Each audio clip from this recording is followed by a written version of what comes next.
Hello again, everybody. This is Fred Krantz from St. Ange coming to you with another podcast, Taking the Supply Chain Pulse. Once again, today I'm coming from our remote studios in Galena, Illinois. We're going to be talking to Ryan Burke and Rachel Anderson. And we have an unscheduled guest in the room named Remy, who is my friend's dog, who may or may not be barking while this is going on. So we'll try to make the best of it. So let's see how it goes. How's it going, folks? How are you guys doing today? I'm doing great. How about you, Fred? I'm doing great. Just another day in the life, right? So Yes. so today we have with us two Bellwether League future famers, the um, the leaders of today and tomorrow, the next generation of supply chain leaders.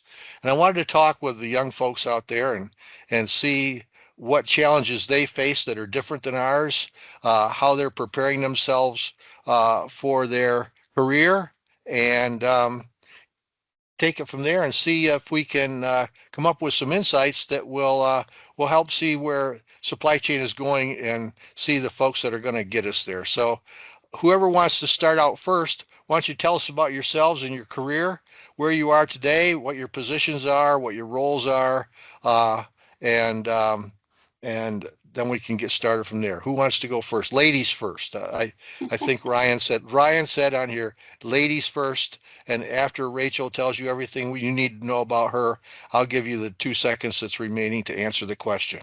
That's right. Thanks, Brad. Perfect. Thank you. Southern gentleman down here in Alabama. I'm Rachel Anderson. I'm the corporate director of supply chain for Baptist Health. We are in Montgomery, Alabama. And I have been with Baptist for 13 years now. I actually started out as an intern. I graduated from Auburn University, did a degree in supply chain management and then health administration.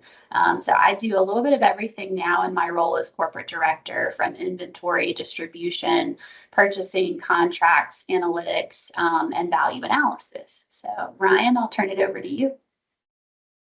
Thanks, Rachel. Appreciate that. And Fred, thank you for having us on the podcast this afternoon. We're excited to share our stories and talk with you. I know we've been trying to get this scheduled for a few months now, and I'm glad we're able to finally to have a conversation and hopefully have some valuable insights for your listeners. So a little bit about me. Similar to Rachel, I started out my healthcare supply chain career as an intern. Although I started out my studies a little differently, I actually went to school to be a physician assistant. And then during the first few semesters of my studies, I realized that I really didn't like clinical care and all the blood and guts and everything that went along with that. But I still had a deep passion for healthcare, and I wanted to be involved in healthcare somehow. So I began doing some research and landed on some operations in healthcare classes, and I started taking those. I actually ended up graduating with a degree in health administration. And my first internship, interestingly enough, was in a purchasing department at a big IDN up here in Rochester, New York. I ended up, after my internship, getting hired as a buyer and worked my way up. I spent the first decade of my career at Rochester Regional Health in the supply chain there. The last role I had there was the director of supply chain before I moved to the GPO side of the house, where I now work for a regional GPO based in Rochester, New York.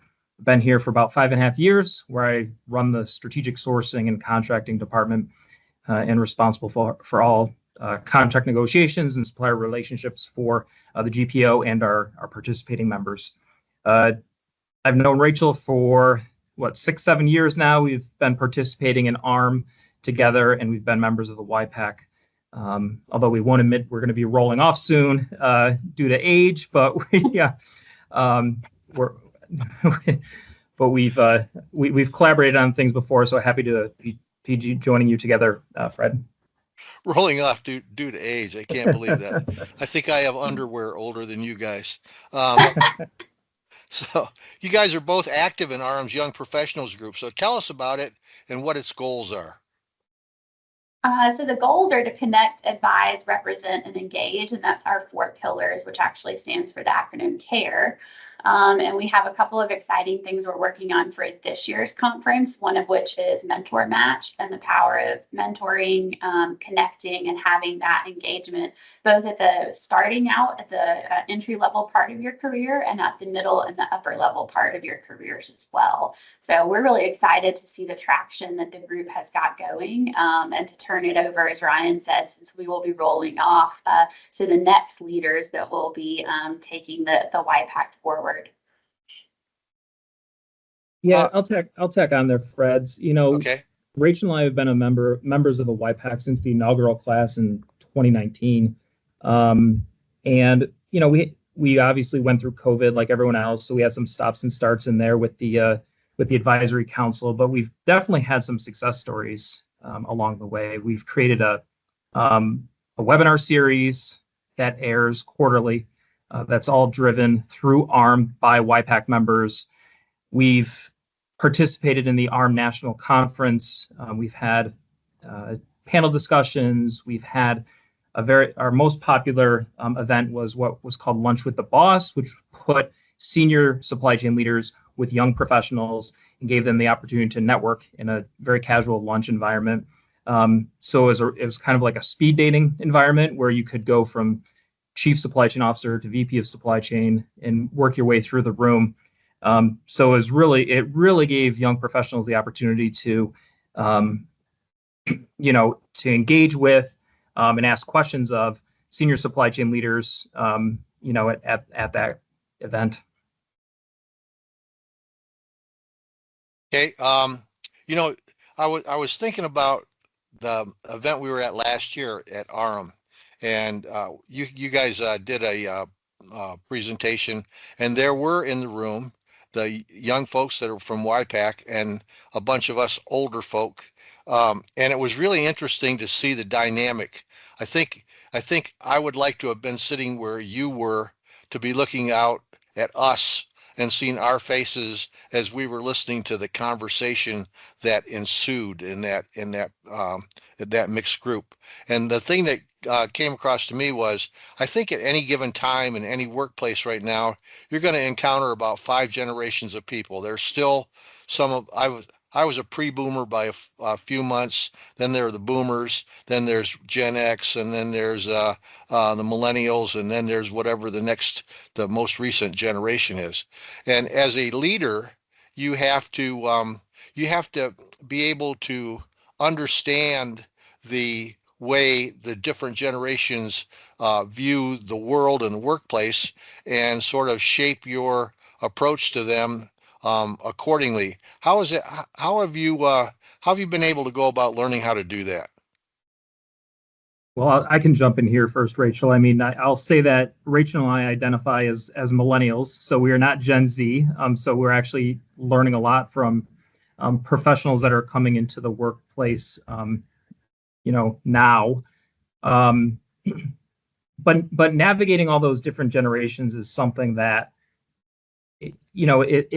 it's inspiring for us, because it gives us the opportunity to talk with those pre-boomers or those boomers, get that experience. In the position we're in now, having 15 years of our career or so in, we've learned some stuff, not everything, but it really gives us the unique opportunity to take some of the stuff that we have learned, some of the stuff we continue to learn, and really empower and educate, if you will, that next generation that's coming into the workforce. So we're in a unique position where we can not only be mentees, but also mentors. So it's really an exciting time for us.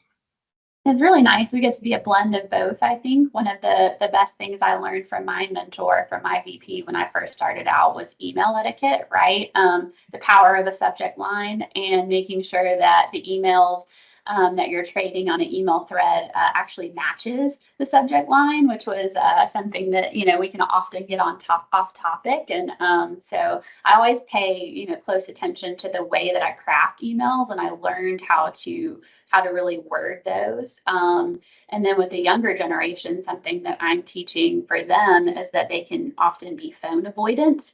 And so the power of, not being afraid to pick up the phone rather than exchange emails, especially when things get lost in translation, and the tone cannot tend to come across correctly in an email.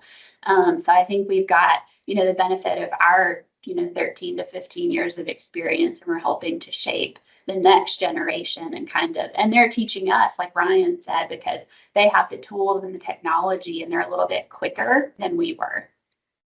And I'm so glad I'm so glad Rachel brought up that email example, because early on in my career, I'd spend an hour writing one email, trying to make it a perfectly worded and crafted before I'd send it off to a group of executives. And looking back, if I had just picked up the phone or if I just walked into to meet with someone in person, I probably could have saved a lot of time and energy and anxiety around an email. Now getting 300, 400 plus emails a day, there's no time to spend hours on an email, and it's much easier just to pick up the phone or send a text or send a Teams communication, or just good old fashioned walk into someone's office and have a conversation. So I'm glad she used that as the example. Yeah, and one of the things about emails that I've always thought was something to be aware of is I can't tell you the number of times that people have come up to me and said, "Have you seen the tone of this email?" Mm-hmm. And I'm going, let's step back here a second. An email is just black type on a white background. There's no tone there. It's neutral. The tone is being applied by you. So if you can get clarification, if you are concerned or unsure about what the quote tone is, I think your approach about having a face-to-face conversation is the best way to clarify things. That's for sure. Mm-hmm. Absolutely. So you guys have both had mentors and models that were old timers. Who were they, and what did you learn from them? I like that word, old timer, Fred. I'll go first on this one. I've been very fortunate to have a handful of mentors along the way. Kind of the one that sticks out in my mind is the first mentor that I had, VP of supply chain, had very much an open door policy, and was really an interesting guy. He had an engineering background. He was very heavily involved with the supply chain at NASA. And so kind of some of the learnings he brought in from the manufacturing supply chain, he brought into healthcare. And why I look back fondly on that relationship, that mentor relationship, is because he really exposed me to everything early. So very early on in my internship and in the first year of my career, I was attending executive level meetings that I had no business being at. I was at capital meetings. He was putting me in front of as many people as possible, as often as possible, and I would take notebooks full of notes at those meetings, and it really was invaluable to get that exposure and just be included, and for him to think of me and to include me. And it's something that I try and do with the folks that see me as their mentor. I try and let them try and troubleshoot and problem solve, give them a scenario, let them work through it. And it's really rewarding to be able to do that. But early in my career, I'm super thankful that I had that opportunity to have a mentor that was that engaging.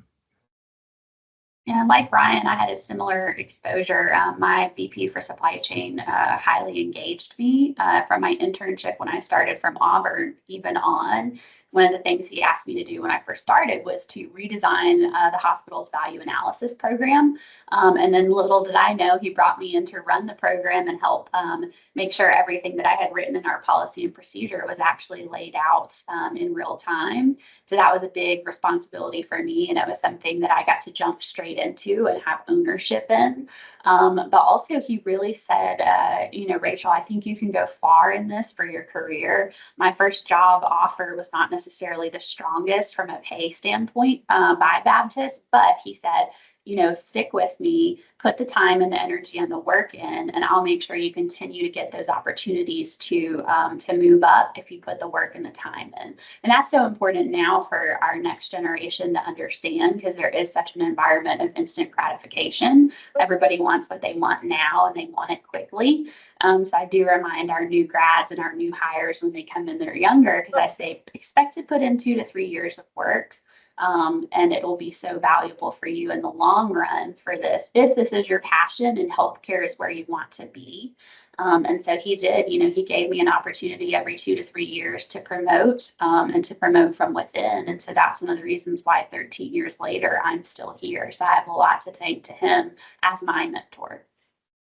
So when I asked you who your mentors were, I was hoping that you would name them, because I think I know yours. Yours was Stan Swedberg, right, Rachel? That's right. Yes, sir. And Stan was a good friend of mine. He's a friend of everybody's. He was a really fine human being. I think one of the parts about being a mentor, I think, is that you got to be a decent person to be willing to invest yourself in helping and leading other folks. And Stan was certainly that person. He's a great guy. You were very fortunate to have been sort of broken into the business with Stan. How about what was the name of yours, Ryan? My mentor was Brian Alsford, who retired as VP of Supply Chain at Rochester Regional. Before that, in healthcare, he was at Presbyterian in New York City. And then, as I mentioned, he was outside of healthcare in the manufacturing and kind of aeronautics space. Yep. Always name them by names, because that's the best way to honor them. Seriously, Absolutely. Stan was one of those guys that, in my opinion, is a guy who would be a person that would be a candidate for the Bellwether League, and so many of the older folks worked their whole careers. And if they're not at the Cleveland Clinic or the Mayo Clinic or someplace that's got a gigantic name, they're only known to the folks around them. So if you get a chance to raise those names up, that's a good thing to do. But given that, how does your current situation differ from what people said things were like back in the day? I'll just answer quickly here before turning over to Rachel. I mean, I think our predecessors have worked so hard to elevate the supply chain to where it is now. It used to be materials management in the basement next to the morgue. And now it's supply chain with several progressive organizations appointing chief supply chain officers. It looks more like our industry partners. It's our job now as emerging and upcoming healthcare supply chain leaders and executives to kind of continue that momentum, take that baton, finish that race. And quite frankly, the visibility in the supply chain, not only in healthcare, but also outside of healthcare, is more than it's ever been. A lot of that is certainly because of COVID, but that's also because of rising costs. And that's I think a good problem for Rachel and I to have is for the spotlight to be on and for the pressure to be on. I think it's going to cause us to elevate our game, to develop teams around us that are strong, and really keep moving this thing forward. We have an opportunity now, I think, to seize the spotlight, like Ryan said, and we really have gone from the basement to the boardroom, right? We have a seat at the table, and COVID-19 helped highlight the importance of our roles, but also how those are ever changing and moving forward. And we have to be able to adapt and move quickly, especially with all of the new technology, the new solutions that are coming out, AI, robotics, machine learning, all of these things. And it's a really exciting time, and I see it as an opportunity rather than a challenge. Everyone says, global supply chain is still broken, but those are opportunities for us to really assess our processes and figure out some things that weren't working and how do we change those moving forward. So I'm excited. Yeah, I think, the fact that you're excited is a good thing, because I don't think times are going to get any easier as we go forward. They're going to get more complicated and more difficult and more challenging. So that being said, what skill sets do the next gen leaders like yourselves who are formally educated in supply chain often now, which is something that none of us were. Almost all of us were either came from the military or were probably self-educated folks who worked our way up from a position in either purchasing or, in my case, sterile processing without a formal supply chain training. What skill sets do the next generation leaders need that are different from the ones that we've had in the past? I think they are very technology focused, and that's something that we have to capitalize on. But it's also something that makes the work Ryan and I are doing with the YPAC so important because it's raising awareness about healthcare supply chain as a career field, and we want to make it a destination career field. So we're still having supply chain graduates come out that are going into manufacturing and big industry and big tech jobs because they don't know perhaps the healthcare supply chain is a field that they can go into, and we've got to do better at recruiting those individuals to come here. Our healthcare supply chain is still pretty fragmented and broken. A lot of our systems have multiple interfaces. They don't connect. They don't talk to one another. We're still in the 1980s when it comes to some of our inventory processes. We haven't caught up with manufacturing and industry. And so we've really got to pave the groundwork, I think, moving forward, because we're going to have those baby boomers retiring, and we have individuals at our age, Ryan and I, who have been in the industry now for 10 to 12 years, they're leaving the hospital side and they're going to go work for vendors. They're working for consultants. They're doing hybrid remote options, travel. And so we're losing some of that experience. So that's something we've got to focus on. Ryan, what about you? Yeah, I'll briefly echo what Rachel said around technology. I mean, we grew up with computers and had cell phones introduced to us probably when we were in high school, but smartphones and tablets are just common. I mean, my 6-year-old the other day asked me when she can get an iPad. And my wife and I disagree on when that is. But that's the norm is now is technology and making sure that the technology that we're using in our health systems is sufficient and works and makes sense. And it isn't clunky like it can be now. And also, I think that Fred, your point about supply chain schools and the difference between growing up in the supply chain versus having a strong supply chain education like Rachel and others do.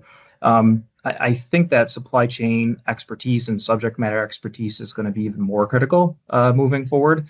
And not just kind of a jack of all trades approach. We're really going to need, true supply chain experts within the healthcare supply chain in the future. Yep. So between you and your wife, which one said we should get the iPad today, and which one said you should wait till she's 12 years old? 12 is the under on that one, Fred. I was in the teenage years before she gets that. So there you go. I would have thought that you being the tech dude would be the one to say, "Oh, we should go get one right now," and you would be doing. I would miss that one completely.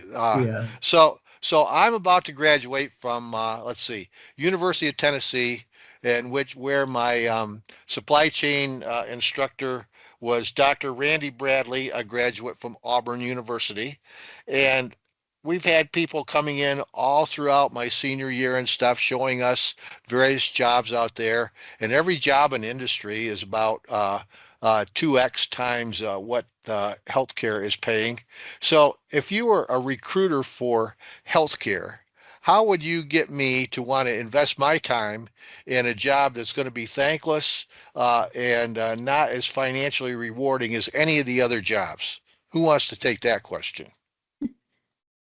That's a tall order, Fred, but I am very passionate about what I do, and I believe in the power of understanding that every decision we make drives back to patient care. Just because we're not a frontline worker doesn't mean that what we do doesn't directly drive that patient care.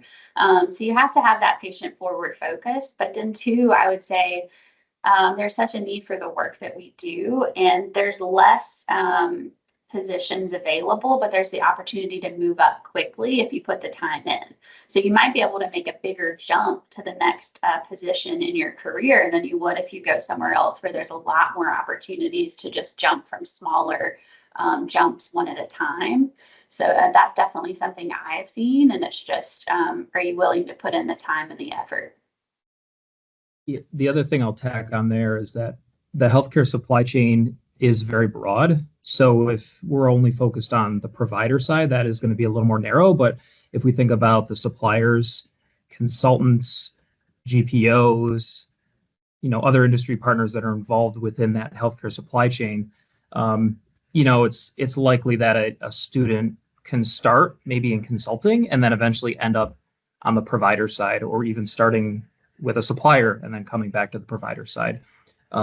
So my position has been, as long as we always keep them in the healthcare ecosystem, they could eventually and end up supporting a provider organization. And quite frankly, if they're within those other parts of the healthcare supply chain, they are supporting the patient as well, just in a different capacity. Yeah, and I think we learned during COVID, I mean, the power of partnership, the power of relationship, we were all reminded of that. And as Ryan said, as a part of the larger healthcare ecosystem, we all need each other and we all play a part in what we do. And so that's very important as well to think about that. Yeah, and the one thing I'm sure you've noticed in your 12 to 15 years experience is that healthcare is a lifetime commitment. People, we have a lot of us who come in that never leave, even though the pay is not as good as other folks. It's a mission-driven thing, and you develop friendships and relationships that last 20, 30, 40, 50 years when you're in this business. So healthcare delivery and technology is rapidly changing. You got robotics, AI, and a transition from an acute care focus to pushing the care delivery out to the home. How are these changes affected your organizations? I think for now it's limited, but all of those things we're going to be facing, especially in Alabama when we look at rural care, especially to home care. But those are still big ideas that are a few years off for us. We're still trying to fix a lot of the basics, to be honest. And those are things that, we have to work through on a daily basis, but the commitment is there. Ryan, what about you? Yeah, I think a lot of this is still a little bit in the future, although there are some progressive organizations that are kind of on the cutting edge of some of this adoption. At our organization, we're using AI mostly for administrative functions, scheduling of meetings, and helping draft emails and project charters and things like that. So very limited adoption at this point, but I do see that technology has increased so dramatically. I mean, just look at the iPhone that we're all using. It hasn't been around that long in the grand scheme of things. So I think the robotics and AI, machine learning, et cetera, is all going to accelerate. And we just have to be smart about what we're buying, when we're buying it, what we're using, and really help, as supply chain professionals, help our organizations bring in the right products and help support the team in making the right buy decisions for these technologies. Okay, so are you ready for the next big disruption? That's how we measure our career in supply chain, from one disruption to the next. And if you are ready, what do you think that disruption will be? I think we're all sick of talking about pandemics and COVID. Yes. I mean, I'm sure there will be one within our career, although I feel like we're at least somewhat prepared to manage that and trying not to fall back into poor patterns and poor behavior that we had in the past. I still think that a massive cyber event is going to be the next big disruption. We've obviously seen a few. They're always in the news, a few big ones recently. I still believe there's going to be a sizable one that's going to have really a ripple effect throughout the healthcare delivery system, impacting patient care, delaying surgeries, things like that. And it's not going to be really at the local level. It's going to be kind of at the national level. Again, I hope I don't have to bet on that, but it seems like that would be really the biggest threat from a next big disruption, that, at least from my perspective. Yeah, cybersecurity is definitely something that we are focusing on within Baptist as well. We have a lot of emails that go out, and we kind of make sure that everyone's paying attention to where those emails come from, and we do some testing from security.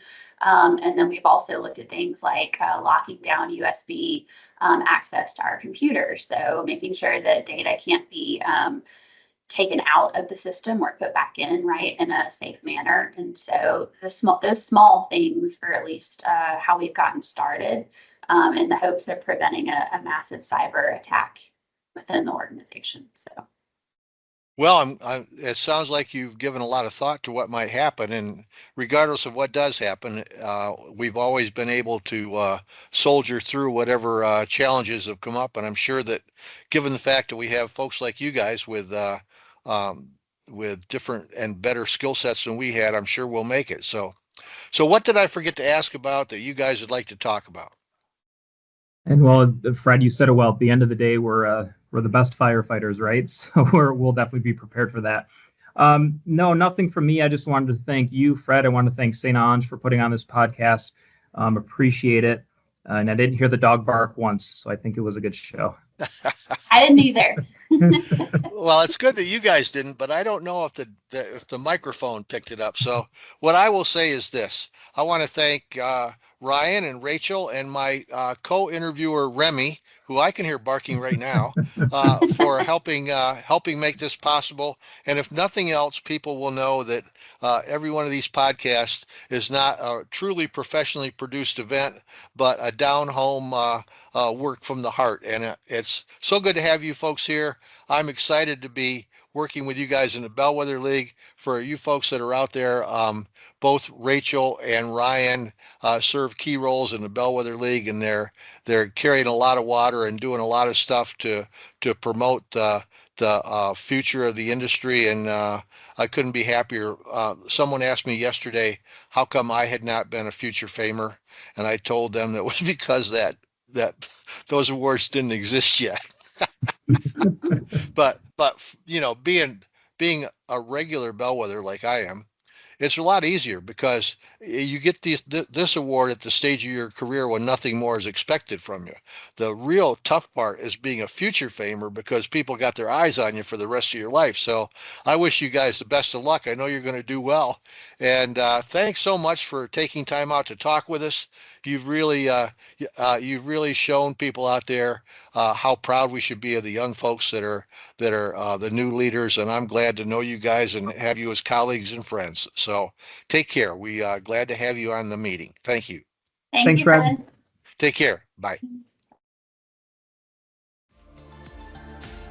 Thanks again, everybody, for listening to our podcast, Taking the Supply Chain Pulse. Subscribe, follow, and give us your comments for topics or improvements. And if you know some people that you think we should be interviewing, please tell us about them too. I can be reached at fcrans, C-R-A-N-S, at stonge, STONGE.com. We'd love to hear from you. Thanks again. See you next time.